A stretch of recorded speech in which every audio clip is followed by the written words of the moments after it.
Hello friends, good morning. उम्मीद है कि आप लोग बहुत अच्छे होंगे, स्वस्थ होंगे, तंदुरुस्त होंगे, मस्त होंगे। अगर इस चैनल को अभी तक सब्सक्राइब नहीं किए हैं तो सब्सक्राइब कर दीजिए, लाइक कर दीजिए और शेयर कर दीजिए।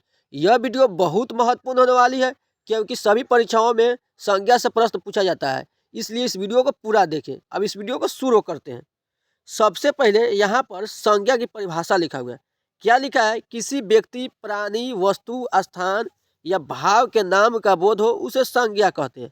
यानी कहने का मतलब हुआ है दुनिया में कोई व्यक्ति हो, प्राणी हो, वस्तु हो या स्थान या किसी का भाव का बोध हो, वो सब क्या है? संज्ञा है।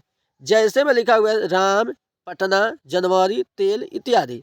यानी राम किसी व्यक्ति का नाम है, पटना किसी शहर का नाम है, जनवरी किसी महीना का नाम है। ये सब क्या है? संज्ञा है।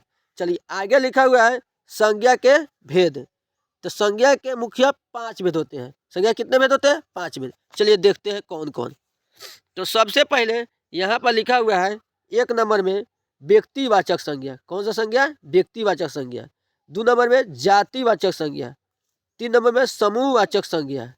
4 नंबर में द्रव्यवाचक संज्ञा। 5 नंबर भाववाचक संज्ञा। तो सबसे पहले यहाँ व्यक्तिवाचक संज्ञा समझते हैं। तो चलिए व्यक्तिवाचक संज्ञा लिखा हुआ है परिभाषा कि जिस संज्ञा से किसी खास वस्तु, व्यक्ति या स्थान इत्यादि का बोध हो उसे व्यक्तिवाचक संज्ञा कहते हैं। यानी कहने का मतलब हुआ है यानी किसी एक ही वस्तु या व्यक्ति या स्थान का बोध हो उसे व्यक्तिवाचक संज्ञा कहते हैं। जैसे गंगा, गंगा एक नदी का नाम है, यानी किसी खास नदी का नाम है, इसलिए व्यक्तिवाचक संज्ञा हो जाएगा। लखनऊ किसी एक शहर का नाम है। मोहन किसी एक लड़का का नाम है, इसलिए सब क्या हो जाएगा? व्यक्तिवाचक संज्ञा है। समझ गए होंगे। चलिए अगला है जातिवाचक संज्ञा। क्या है अगला? जातिवाचक संज्ञा। जातिवाचक संज्ञा समझते हैं। जातिवाचक संज्ञा की परिभाषा लिखा हुआ है जिस संज्ञा से किसी विशेष वस्तु, व्यक्ति या स्थान की संपूर्ण जाति का बोध हो उसे जातिवाचक संज्ञा कहते हैं। यानी पूरी जाति का बोध हो उसे जातिवाचक संज्ञा कहते हैं। जैसे नदी, नदी कहने का मतलब हुआ पूरे नदी का बोध हो रहा है।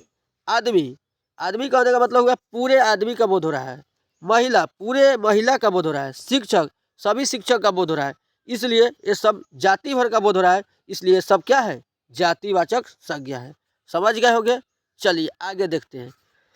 आगे है अगला समूहवाचक संज्ञा। क्या है अगला? समूहवाचक संज्ञा।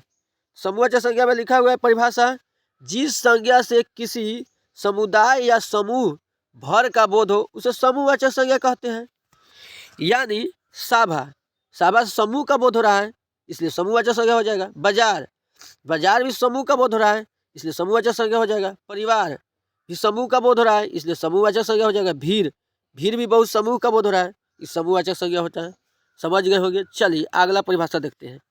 अगला है, अगला क्या है? द्रव्यवाचक संज्ञा। अगला क्या है? द्रव्यवाचक संज्ञा। तो द्रव्यवाचक परिभाषा देखते हैं जिस संज्ञा से किसी ऐसे धातु या पदार्थ का बोध होता है जिसे माप तौल सकते हैं लेकिन गिन नहीं सकते हैं उसे द्रव्यवाचक संज्ञा कहते हैं।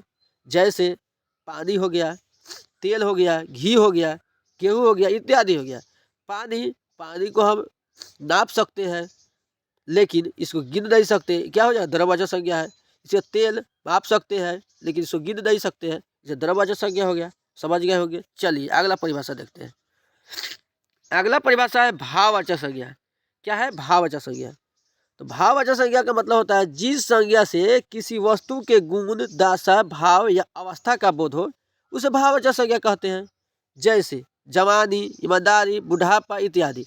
जवानी कहने का मतलब इससे जवानी भाव का बोध हो रहा है, भाव प्रकट हो रहा है। ईमानदारी में वही भाव प्रकट हो रहा है। ये सब क्या है? भाववाचक संज्ञा है। समझ गए होंगे। ये वीडियो अच्छा लगा हो तो ज़्यादा से ज़्यादा शेयर करें, लाइक करें। Thank you.